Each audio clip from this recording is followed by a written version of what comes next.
My sister-in-law insists on taking one of my twins. After I refuse, I cut her off, and now mother-in-law blames me. I, a 25-year-old female, had twins a month ago and have been going through something really weird. My sister-in-law, a 28-year-old female, is a divorced woman and has been living with her mother ever since she left her husband, which was almost a year ago. I used to look up to her as someone really sure of themselves and what they wanted because of the reason that she'd left her husband. They'd been married for 2 years and had been together for almost 4, but somehow had never really gotten around to talking about kids. 1 year into the marriage, my sister-in-law told her husband that she wanted a baby, but he said that kids were never in the picture for him, and he wasn't planning on changing his mind anytime soon. After 1 year of trying to convince him, she finally realized that he wasn't ever going to come around, and so she left. My husband told me this story while we were dating, and I thought it was amazing how she wasn't afraid of leaving her husband when she realized that they weren't on the same page about something so important to her. My husband and I got married almost 6 months ago, 1 month after we'd found out that I was pregnant. It just seemed like the perfect time. All through the pregnancy, my sister-in-law had been very enthusiastic and helpful, and I was grateful for it. I'd heard of nightmarish sister-in-laws from my other friends, so having such an amazing sister-in-law myself made me feel really thankful. But after the babies were born, things took a really strange turn. 2 weeks after they were born, my sister-in-law started visiting me every single day and wanted to play with the babies. I didn't mind it at first, since it was only natural to want to spend time with babies when you love kids. And after all, she'd been really helpful during my pregnancy and had constantly been running errands for me. So, this was the least that I could do for her, and it sometimes gave me a break from looking after the twins as well. I'd nap whenever she'd come over since I trusted her implicitly. But one day, I woke up from my nap and walked in on her crying in the living room while holding one of the twins in her arms. She wiped her tears as soon as she saw me, and I didn't think much of it and chalked it up to sadness from not having her own child yet. I knew she loved kids, and it must be hurtful for her to visit me every day just so that she can spend some time with my babies. I didn't speak about it after that because I didn't want her to feel awkward or embarrassed about what I'd witnessed. 1 week after that incident, she dropped by in the evening as usual. This time, though, she seemed more formal, and I could sense that she was nervous about something. After she spent some time hanging out with the babies and talking to me about life, she asked me if she could take one of my babies home with her. I was really confused, and for a while, I didn't even know how to answer that. I thought that she meant it temporarily, but even then, I wasn't comfortable with the idea of just letting her take one of my babies home, and so I told her the same. She looked a little taken aback and offended, and said that she was perfectly capable of taking care of a baby. I still declined, saying that while I had no doubts about her capabilities, I didn't want to spend time away from my baby. Which is when she looked really surprised and asked me if I was saying no to letting her take one of the twins. I thought she was joking and ended up laughing since there was literally no way that she actually expected me to just give one of my babies away. But she looked totally serious and said that the only reason she'd been taking care of me during my pregnancy and coming over every day to babysit the kids was so that eventually she'd be able to take one of them home and raise him as her own. I was stunned by what she was saying, and it took me a while to come up with something to say to her. I told her that while I was grateful for whatever she'd done for me so far, I didn't intend on giving my babies up, and this had never even been agreed upon. So I don't know why she thought I'd give one of my twins up anyway. She got huffy and laughed, complaining about how I wasted her time and made a fool out of her. I didn't mention any of it to my husband since I myself was so confused about what had just happened, and I was hoping that she was actually just joking around because otherwise it was just a super messed up thing to ask of me. But it didn't end there, and for the next few days she kept demanding that I let her take one of the twins to repay her for whatever she did, and I owe this to her. I managed to keep things quiet for a while, but a few days ago she dropped by again, and she looked really angry. She told me that I owed her this much after all that she'd done to help me during my pregnancy and even in the past few weeks. I tried explaining to her that while I was thankful for everything, I wasn't going to give up one of the babies, no matter what she did. And it was ridiculous of her to even expect that I'd agree to something as outrageous as this. I told her that my decision was final, and that's when she started sobbing, saying that I'd snatched away her only chance at motherhood. She called me cruel and evil and several other things, and even though I did feel terrible for her, I obviously wasn't going to change my mind. When she realized that crying wasn't going to help, she got mad and threw a temper tantrum. I let her scream at me since that day. Luckily, my kids were with my mother, as I needed to get some work done around the house, but the last straw was when she tried to slap me since I wasn't reacting at all. I caught her hand mid-air and told her that I'd had enough, then forced her to leave my house. I was furious that she tried to physically harm me after I'd been so polite and kind to her. She was being a psycho, and I wasn't going to put up with it anymore. So that evening, after my husband returned from work, I told him every single thing that had happened so far, and he was shocked by the end of it. I told him that I wanted to go no contact with her, and he agreed, saying that her behavior was absolutely crazy, and he didn't expect this from his sister in the least. He seemed stunned, just as I had felt the first time she'd asked me to give her one of the twins. We blocked her everywhere, and I guess when she found out about it, she complained to her mother. I don't know why she did that, because I don't understand what my mother-in-law is going to do about this except try to make me feel guilty about this whole situation, which is exactly what she's doing now. After she found out about how my husband and I had cut her daughter off in every possible way, she called my husband up and told him that this was no way to treat his own sister. She tried to lecture him on the importance of family values, but he wasn't having any of it and told her off, saying that his sister was the one who needed to learn the importance of these values, since she believed that she could just ask people to give their kids away, and they'd gladly do it too. This led to an argument between them, and he decided to hang up while she was trying to rant about how he was wrong. So my mother-in-law took a different approach and began texting me about how I was being ungrateful and cruel. She told me that in spite of knowing how much my sister-in-law wanted children, I was still keeping that joy from her. She accused me of being selfish and discarding her daughter once I didn't need her help anymore, which is just not true. She still would have been welcome at my house had she been a normal person. But she turned into a total psycho once I told her that I would like to keep both my kids. I know that my mother-in-law is trying to make me feel guilty, and I'm afraid it's working, since now I'm questioning every decision I've made. I feel like I inadvertently did lead my sister-in-law into believing in something that was never going to happen, and I should have verbalized that beforehand. I don't know if I'm just being paranoid or whatever, but I need to know if I'm in the wrong here. AITA for banning my sister-in-law and refusing to let her have one of my babies, even though she helped me throughout my pregnancy and even afterward. Update 1. After going through all the comments, I realized that I didn't mislead my sister-in-law into believing anything at all and decided not to speak to her. My husband also reassured me that I wasn't at fault here and was most definitely not the bad guy for refusing to give up my babies. Now that I think of it, I can hardly even believe that my sister-in-law and mother-in-law were almost successful in gaslighting me into believing that I was somehow the one to blame for how this whole situation had turned out. I felt really awful about whatever had been happening for the past few days and had been quite visibly down in the dumps, and to add to that, my mother-in-law constantly kept texting me to remind me of how evil and selfish I supposedly was. That obviously didn't help, and I could hardly even think about anything else other than my sister-in-law and how miserable she must have felt when I said no to her ask. That was up until yesterday, though, since after that, my husband spoke to me about how I've been feeling and told me that while it was okay to feel bad about what had happened, I most certainly shouldn't blame myself for something as crazy as this. He also told me to block his mother as well, since it was very obvious that she was trying to emotionally manipulate me into feeling bad, and that wasn't good for me, especially with my postpartum hormones. He also took me out to dinner and told me that he'd been working from home for the next couple of days so that he could spend more time with me and the babies. That did cheer me up because while I do love my babies to the moon and back, there's still a lot of work, and even though my mother does come by to help, it still does take a toll on me. So it'll certainly be nice to have my husband at home with me.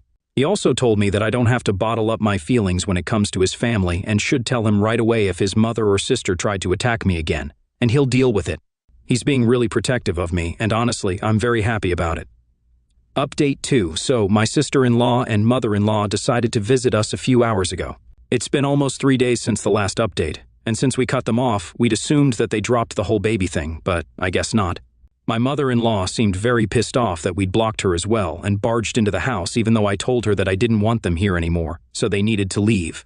My husband decided to speak to them and told me to take care of the babies instead while he handled this situation. I wasn't in the room to hear what exactly was going on, but I could hear raised voices and knew that they must be arguing about something. After some time, I heard a loud crash, and that's what set all the alarms off in my head. Thankfully, the babies hadn't woken up yet, so I rushed to check out what exactly happened in the living room. To my shock, I discovered that a big glass flower vase that we kept for display had been smashed to bits on the floor, while my husband stood in the corner, dumbstruck. My mother-in-law looked a little alarmed as well, but it was just my sister-in-law who seemed unfazed and had a defiant and angry look on her face. When she noticed I'd entered the room, she told me that this was all my fault and that I was responsible for crushing all her hopes and dreams of becoming a mother. I was shocked to the core that she'd done something as crazy as this and decided that I'd had enough. I told the two of them to leave immediately or I'd call the police and make sure that they were arrested for harassing us non-stop. She looked like she wanted to argue, but my mother-in-law didn't want to get into trouble, so she grabbed her hand and rushed out. After they left, my husband spent the next few minutes cleaning up the mess while I tried to compose myself since I was feeling unbelievably anxious and couldn't bear the thought of what else my sister-in-law was capable of. She was clearly turning violent and unhinged, simply because of the fact that I denied her something. I don't know why she felt entitled to my child, but I knew for a fact that she was going to come after me if I didn't take measures to prevent it soon. Even my husband said that while they'd been arguing about what had happened, she'd seemed crazed and psychotic. It was his mother who had been yelling at him for taking my side over his sister's and depriving her of a child. My sister-in-law had just been sitting on the couch quietly, but when he said that we didn't owe her anything, she snapped and smashed the vase. I don't even know where she got the strength to lift that thing because it's pretty heavy. Right now, we're terrified of what she might do next, truth be told. Update 3. So my sister-in-law decided to make a post on Facebook talking about how I'd wronged her and made her run like a fool while I was pregnant, only to go back on my words after the babies were born and refuse to give one of the twins to her.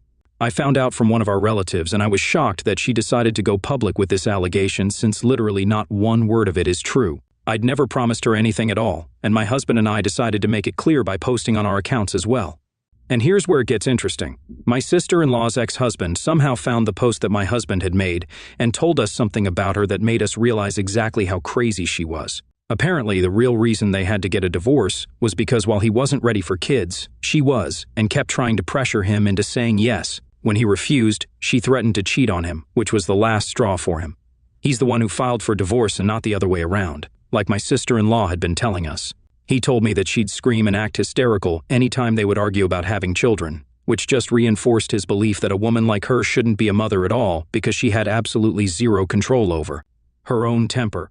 She also broke stuff around the house anytime she lost her cool, which is something we'd witnessed firsthand as well. He warned us that she could go to any length just for a baby, and we should try to file for a restraining order or something because there's no telling what she might do now that she's older, and her chances of becoming a mother anytime soon seem to be decreasing steadily. We thanked him for telling us about his side of the story, and it was definitely eye-opening for us to learn what kind of person my sister-in-law actually was. All this while, I've been feeling bad for her since she couldn't find someone decent to settle down with, but now I realize that it's her own fault. She's the one who needs intensive therapy to deal with whatever anger issues she has.